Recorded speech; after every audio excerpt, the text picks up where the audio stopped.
Welcome back, miners. We've tested just about two-thirds of the overclocks in the game now, but there's still one last round of weapons to try, starting with Scout's DRAK Plasma Carbine and the Nishanka Boltshark. Let's start off with Impact Deflection. This balanced overclock reduces your rate of fire slightly, and in return gives your projectiles a bounce effect. This sounds interesting, but in practice it's not really practical, since while it does bounce off of enemies, their models are so inconsistently shaped that there's really no way to predict the bounce direction and plan accordingly. It could be very good for shooting into tight corridors packed with enemies, but there are other tools that Scout has that can do things like that just as well, if not better. One thing to note is that the bounce also triggers Plasma Splash even if it doesn't hit anything, so you can get 2 Plasma Splashes out of each shot.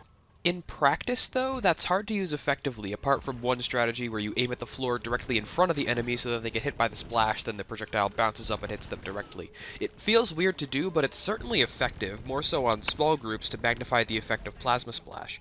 Outside of that interaction, though, it will be fairly hard to get any real use out of this overclock, but for how much I've been bashing it, it does have the advantage of only having a fire rate penalty that's hardly even noticeable, so it could be considered a clean in disguise. Regardless, this seems to be an overclock geared more towards loosely packed crowds in uneven terrain.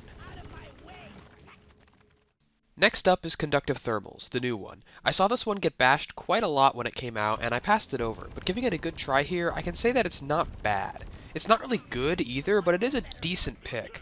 This overclock makes your shots apply a debuff that makes it easier to freeze or ignite enemies, along with reducing their fire, frost, and electric resistance by an additive 5%. Both of these effects stack on every shot, getting quite potent as you focus fire on a single enemy. The price for this unique effect is a whopping -3 damage penalty, 33% of the gun's base damage, and an extra 37% heat generation. Now, one thing to make clear right away, this is a synergy overclock. Unlike most of the other overclocks in the game, this one isn't capable of standing on its own regardless of what you pair it with. That said, much like other synergy overclocks such as Volatile Bullets and the Bulldog, this overclock has some pretty potent synergies. First of all, there's the Tier 4 upgrade that gives your shots a chance to electrocute, then there's the Boltshark, which also has the electric bolts as well as the fire and Cryo Bolt overclocks. You could also rely on your teammates, but that's a dangerous game to play with penalties this harsh. If you can land the synergies right, what you get are some potent damage over time boosts that can pretty quickly mince crowds. It can even still capably handle single targets if you can stack both fire and electric debuffs on the same enemy. The threshold debuff makes it easier to burn and freeze tougher targets with higher temperature resistance, and it can be useful for propagating fire through a crowd since burning enemies act as a heat source. You could try ice instead and freeze things very quickly, or mince them with electric AoEs. It's quite satisfying, even if it isn't the best build around. Overall, this overclock is largely in the same camp as Volatile Bullets. It's good if you lean into its synergies, but if you don't, you're going to have a really bad time. Unfortunately, unlike Volatile Bullets, there are fewer options for good, reliable synergies available to Scout.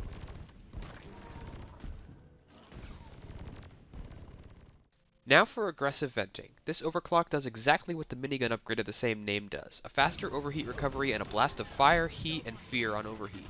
It's smaller scale than the minigun, but it does give you a brief bit of breathing room when you overheat, even if you aren't trying to use it offensively. The overheat recovery speed is nice too, making this a nice overclock for those who overheat a lot. I should also mention that this does trigger when you use the manual heat dump upgrade, but the power of the blast is scaled based on your current heat when you use it.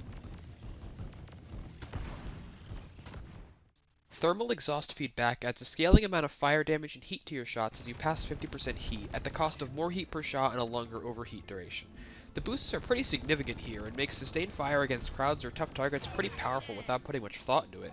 If you can manage to juggle the heat and stay above 50 while not overheating, it's a pretty potent DPS option that also ignites enemies extremely quickly, although it's very hard to use properly. This overclock seems to encourage firing in bursts, a long one to get over 50 heat, then short ones to benefit from the damage boost while also avoiding overheat. It takes a lot of practice, but the reward is substantial. At the very least, it makes mag dumping into tough targets a much more efficient option, and the drawbacks aren't too bad once you get used to managing the heat.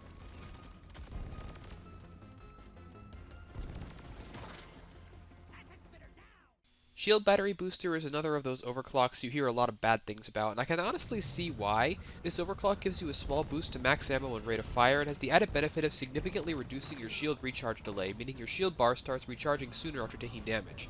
While you're at max shield, it also doubles your projectile velocity and gives you a whopping extra 5.5 damage on your shots, all in return for more heat generation and completely shutting down your shield when the gun overheats. If you thought thermal exhaust feedback was a high skill overclock, you haven't seen anything yet. The boosts from this overclock are pretty substantial. I mean, it gives you a whopping 50% damage boost while at max shield.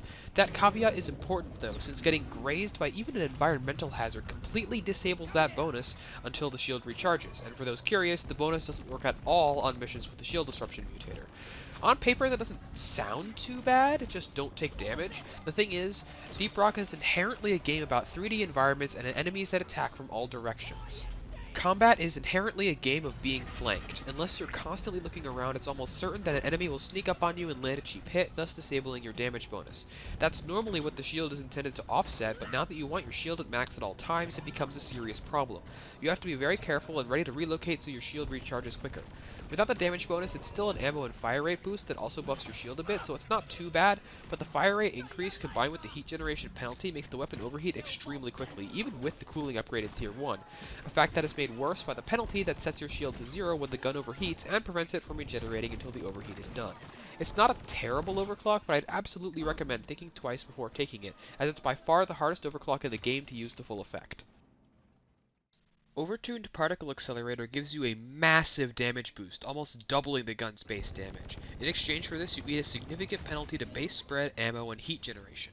This is a pretty substantial increase to your total damage and DPS, but with all the penalties, the gun becomes a lot harder to use.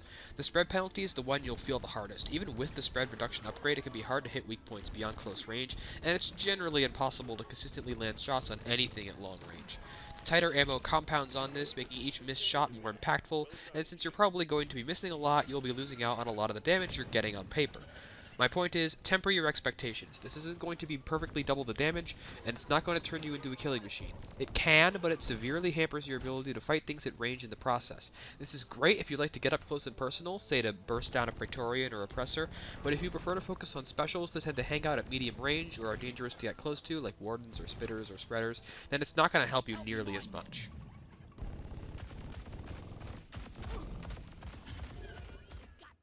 Thermal liquid coolant is a simple clean that makes the gun generate less heat and shed it faster. This is a nice clean for making sure the gun never overheats, no matter if you use it for burst or sustained fire.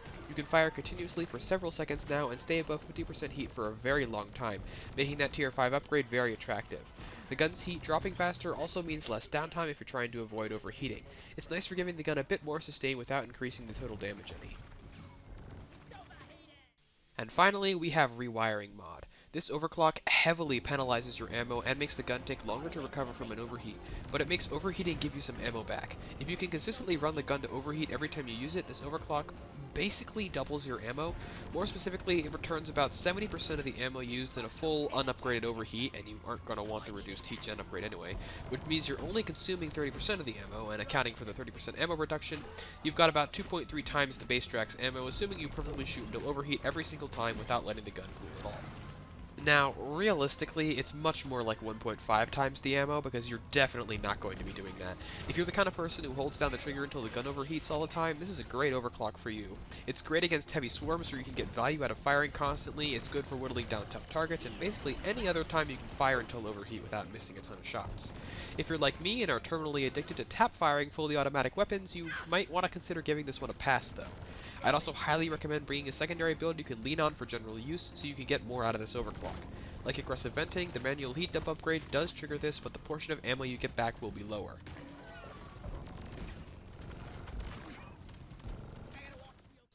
And now for the Boltshark. We're going to change things up this time and not start with the overclock I used for the DRAK testing. This time we're going to start at the beginning of the list like we do for the primary weapons. That starts us off with Quickfire. This clean overclock doubles your projectile velocity and speeds up your reload. This makes it easier to lay down electric bolt fences and score consecutive hits on groups of Mactera or tough targets. The extra projectile velocity means the bolts don't arc as much and can be used more effectively at a much longer range. The reload speed is definitely the main attraction here, but both boosts help and can turn the Boltshark into a capable firearm. Bodkin Points significantly reduces the damage of your normal bolts and increases your reload time, but it makes your bolts ricochet up to 2 times to hit a total of 3 targets.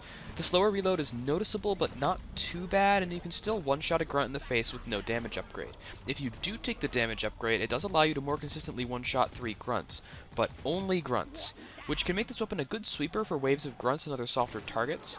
Without the damage upgrade, it's not a guaranteed triple kill even on normal grunts, but since the bolts stun whatever they hit, it can be a valuable tool for keeping pressure off you in swarms, since each bolt stuns 3 enemies now, and it can still even put out some decent damage against light crowds. Just keep in mind you have little to no control over where the bolts ricochet to. Overall, the single target damage of the weapon is greatly reduced, but the crowd clearing capabilities are substantially increased. The Specialist is a simple clean overclock that gives you more special bolts and increases the duration of their effect. This is a nice overclock for anyone who likes the special bolts more than the basic ones. The extra few bolts is very nice, and the extra duration is also very helpful for anything but the chem bolts, although it can still help for the chem bolts a little.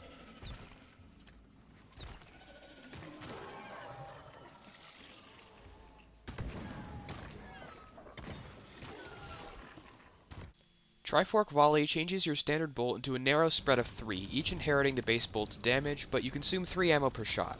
It also comes with a small damage and reload speed penalty and prevents you from retrieving the standard bolts. This turns the crossbow into a shotgun, dealing massive damage to targets at close range, and with the magnetic shafts upgrade and a little synergy, medium range too. It's a great burst damage option for Praetorians, Brood Nexuses, both Spitballer variants, Stalkers, basically anything with a large health pool. The spread is fairly tight, meaning you can land all 3 bolts on even small targets at close range, but since magnetic shafts affects all 3 bolts, you can use it to chunk stuff at a much longer range with higher accuracy, though you'll need some source of electricity to proc it. Bosco can handle this in solo, but options are limited for doing it yourself.